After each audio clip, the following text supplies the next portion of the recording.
All right, strap yourselves in, because today we're diving headfirst into the wild world of online debate. Buckle up, because we're about to dissect a Discord chat so fiery it'll make your notifications blush. Oh, this one's a doozy. We've got clashing opinions, questionable evidence, and enough sarcasm to fuel a meme factory. It's a verbal battle royale, and we're here to break down the blows, analyze the strategies, and see if any wisdom can be salvaged from the wreckage. And trust me, there's a lot of wreckage to sift through. So let's set the stage. We've got a cast of characters with strong opinions on everything from politics to pop culture. But the first spark really ignites when Toku, one of our more, shall we say, outspoken participants, drops this bomb. Is immigration restrictionism a good way to preserve women's rights? Whoa, talk about starting with a bang. And of course, Jaggy, never one to back down from a challenge, immediately fires back with a demand for specifics. Restrictions based on what? This is a crucial point. Right out of the gate, Jaggy's highlighting the need for clarity in any debate. Without specifics, it's just a shouting match in the void. Toku clarifies, specifying restrictions based on national origin. And yeah, the implication is pretty clear. They believe certain cultures are just inherently incompatible with women's rights. And that's when Jaggy delivers a swift counter, arguing that restrictions should be based on criminal history, not nationality. It's a classic clash. Security concerns versus individual rights. A tale as old as time, playing out on a digital battlefield. Toku then throws out this concern.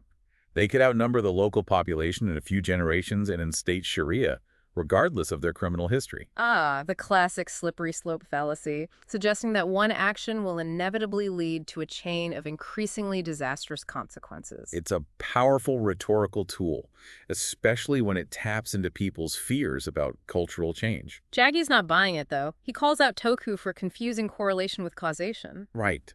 Just because two things happen around the same time doesn't mean one caused the other.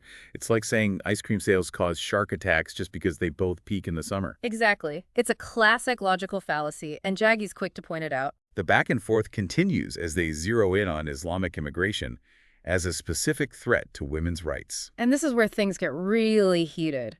Toku even cites a statistic claiming that 70% of British Muslims want to implement Sharia law. Now, statistics can be powerful tools in a debate, but they can also be incredibly misleading if taken out of context. Absolutely. It's crucial to examine the methodology, the sample size, the potential biases behind any statistic. But Toku just throws this number out there without any further context. Leaving everyone to wonder, is that stat even accurate? And even if it is, what does it really tell us? Jaggy cleverly counters by broadening the scope. He points out that many non-Islamic countries, like India, have pretty terrible conditions for women. It's a classic reframing tactic, challenging Toku's narrow focus and forcing them to consider the bigger picture. And just when it seems like the immigration debate has run its course, Toku drops another bombshell. I have no sympathy for Muslims. Islam is a really violent doctrine. Okay, that escalated quickly. We've gone from policy discussion to straight-up personal beliefs. And it's a statement that's bound to trigger some strong reactions. It's a sweeping generalization that paints an entire religion with a single brush, ignoring the vast diversity of beliefs and practices within Islam. Jaggy immediately calls out the danger of making these kinds of generalizations. Right. It's like saying all Christians are crusaders or all Jews are bankers. It's just lazy thinking, and frankly, it's dangerous. Jaggy takes it a step further, using Judaism as an example to illustrate his point. Oh, this is where things get interesting. He basically argues that if you look at the Old Testament, with all its talk of conquest and violence, it could be argued that it's even more violent than the Quran. Whoa, that's a bold claim. I'm sure that ruffled a few feathers. It's a provocative tactic, for sure. But it does challenge Toku's narrow focus on Islam and forces them to confront the complexities of religious history. Toku tries to deflect by dismissing the Old Testament violence as mythology, contrasting it with the modern contributions of Jewish people, like Einstein and all those Nobel laureates. Ugh, the classic cherry-picking strategy. Highlighting the positive while conveniently ignoring the negative. Jaggy doesn't let this slide. He points out the irrelevance of such comparisons. Right, it's like saying, well, the Romans built some great roads, so we can just ignore all that slavery and imperialism, right? It just doesn't hold water. The conversation then takes a personal turn as Toku brings up 9/11 and Islamic terrorism. And this is where the debate enters incredibly sensitive territory. It's crucial to acknowledge the real pain and suffering caused by terrorism while also avoiding harmful generalizations about entire groups of people. Jaggi attempts to navigate this complexity by attributing 9/11 and other acts of terrorism to geopolitical motivations rather than purely religious ones. It's a nuanced argument that recognizes the multifaceted nature of these conflicts. Reducing them to simple religious explanations ignores the complex historical and political factors at play. They then delve into a debate about martyrdom, with Jaggi arguing that all Abrahamic religions have a history of glorifying sacrifice for a greater cause. He even cites biblical verses as evidence, pointing out that the concept of martyrdom is not unique to Islam. Toku, however, maintains that there's a fundamental difference between Christian self-sacrifice and Islamic martyrdom. This back and forth highlights the difficulty of discussing these sensitive topics in a way that avoids oversimplification and harmful stereotypes. And just when you think they've exhausted the religion debate, the conversation takes yet another dramatic turn. But for that, you'll have to wait for part 2 of our deep dive. Oh, the suspense is killing me. Stay tuned because things are about to get even more heated. Don't go anywhere. We'll be right back after a quick break. And we're back. Picking up right where we left off, this Discord debate is about to take a sharp turn. You know, it's kind of amazing how quickly these online conversations can jump from one hot-button issue to the next. It's like a roller coaster ride through the minefield of controversial topics. And speaking of minefields, this next conversation ventures into the very, very sensitive territory of colonialism. A topic so fraught with, well, let's just say it's a topic where everyone's got an opinion, and those opinions are rarely neutral. And it all starts with Toku dropping this bomb. Yeah.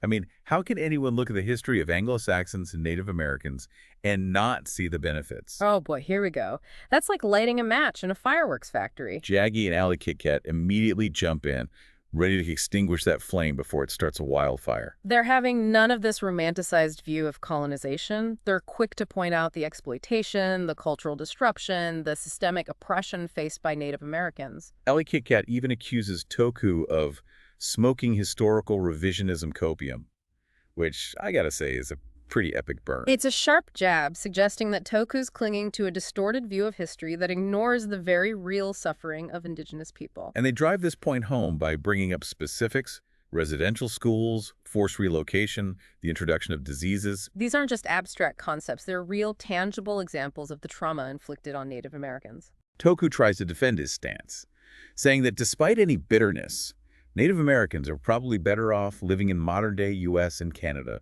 than they were before. Ah, the classic "but they're better off now" argument. It's an attempt to justify past atrocities by pointing to present-day circumstances. But Jaggi points out the flaw in that logic. Most people, regardless of their history, would probably prefer to live in modern times simply because, well, life's generally better now. Exactly. It's not about colonization itself, it's about the advancements in technology, medicine, social progress that have happened over time.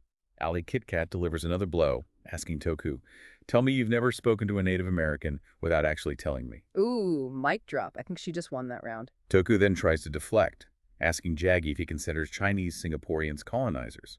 It's a classic whataboutism tactic, trying to shift the focus and deflect criticism. Jaggi clarifies that simply immigrating to a new land doesn't automatically make you a colonizer. It's about the power dynamics, the exploitation, the systematic disenfranchisement of the native population. He's drawing a clear distinction between immigration and colonization, and it's an important one.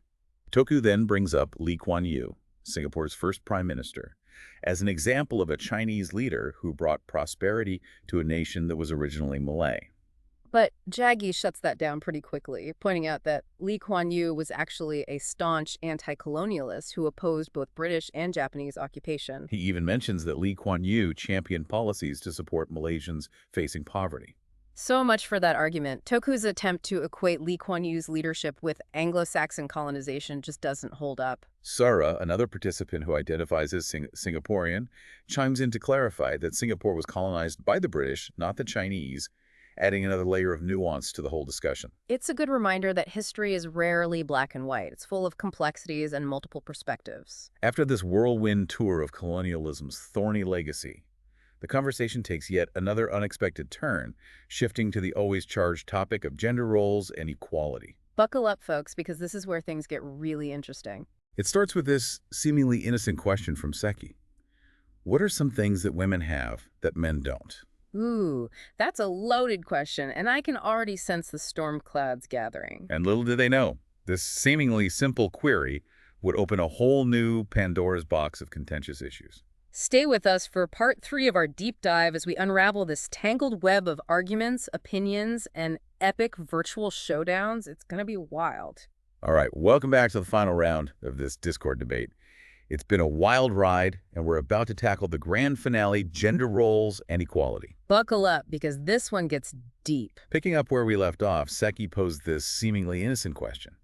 What are some things that women have that men don't? A question that could launch 1,000 think pieces. And Jaggy, never one to shy away from controversy, jumps right in, pointing to women-only scholarships. Ah, scholarships, the perennial battleground of equality debates. Jaggy argues that these scholarships are actually discriminatory against men, violating Title IX's protections. He claims they're more about virtue signaling than addressing any real systemic issues. And he drops some data to back up his claim, citing a scholarship review that found a significant percentage of institutions offering scholarships that explicitly exclude male students. It's a compelling argument, raising questions about fairness and the effectiveness of these kinds of targeted programs. Ali Kit Kat counters by pointing out that scholarships exist for all sorts of niches, including men-only scholarships. She argues that the prevalence of women-only scholarships is simply an attempt to level the playing field in a system that already favors men. It's that classic debate, equality of opportunity versus equality of outcome. A debate that's been raging for centuries and shows no signs of slowing down. Jaggy then shifts the focus, suggesting we should ditch scholarships altogether and just focus on better-funded early education.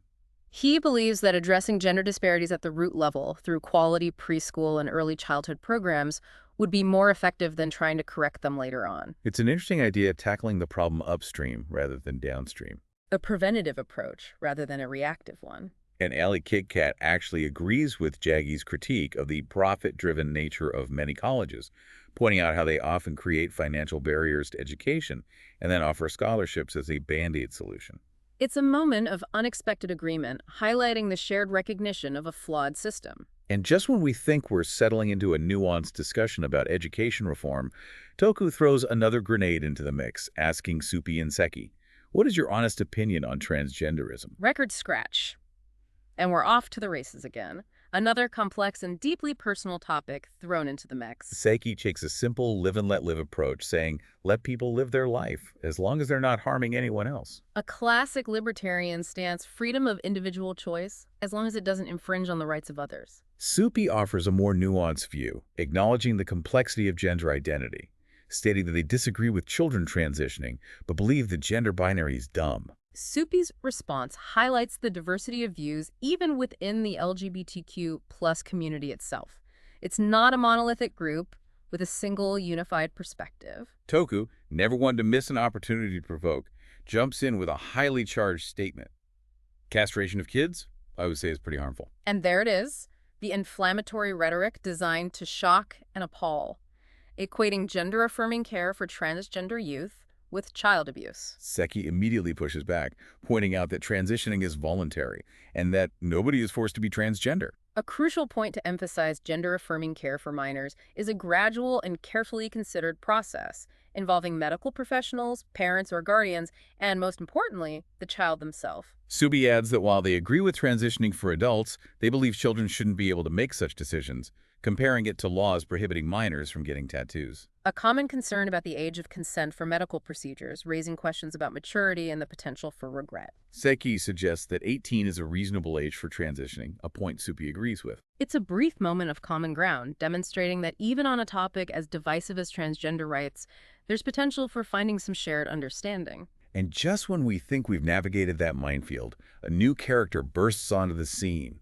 changing the entire dynamic of the conversation. Enter One for All, the agent of chaos. One for All arrives in a whirlwind of energy, spamming greetings, random comments, and even proclaiming feminism is superior, males suck, ladies rule, boys drool. It's like a troll bomb exploded in the chat. And the chaos only escalates from there, with One for All demanding attention, spamming nonsensical phrases, and asking Ally Kit Kat incredibly personal questions like who their crush is and what they're putting in their will. It's a fascinating example of how quickly online interactions can descend into immaturity and attention-seeking behavior. But despite this chaotic presence, Ally Kit Kat and Jaggy managed to engage humorously with One for All, refusing to take the bait and let the conversation completely derail. It's a testament to their patience and their ability to navigate the unpredictable waters of online discourse. Interestingly, amidst all the chaos, One for All actually manages to steer the conversation towards more serious topics, like the housing market and the challenges of achieving the American dream. It's a reminder that even in the most absurd and chaotic online exchanges, moments of genuine discussion can emerge. As the conversation winds down, One for All's erratic behavior continues, bouncing between random comments, personal questions, and even expressing a desire to be called goldfish. It's a surreal and somewhat perplexing end to an already bizarre exchange. So there you have it, folks. A deep dive into the heart of a Discord debate in all its messy, chaotic, and occasionally insightful glory. We've seen passionate arguments, logical fallacies, personal attacks, humor, absurdity, and even fleeting moments of connection. It's a microcosm of online communication in all its complexities. A reminder that these virtual spaces are both a reflection of and a shaping force in our society. So as we wrap up this episode, what are your final thoughts on this wild ride through the world of online debate? I think the key takeaway is to approach these online discussions with a critical eye, a healthy dose of skepticism, and perhaps a good sense of humor. Don't take everything at face value. Question assumptions, look for evidence, and be mindful of the persuasive tactics being used. And most importantly, remember that behind every username is a real person with their own unique experiences and perspectives. Even in the most heated debates, it's worth trying to find common ground and engage in respectful dialogue. It's a tall order in today's polarized online landscape, but it's a challenge worth striving for. Because ultimately, the ability to communicate effectively and respectfully, even with those we disagree with, is essential for a healthy and functioning society, both online and offline. Couldn't have said it better myself. Thanks for joining us on this deep dive, and we'll see you next time for another exploration into the fascinating world of online discourse.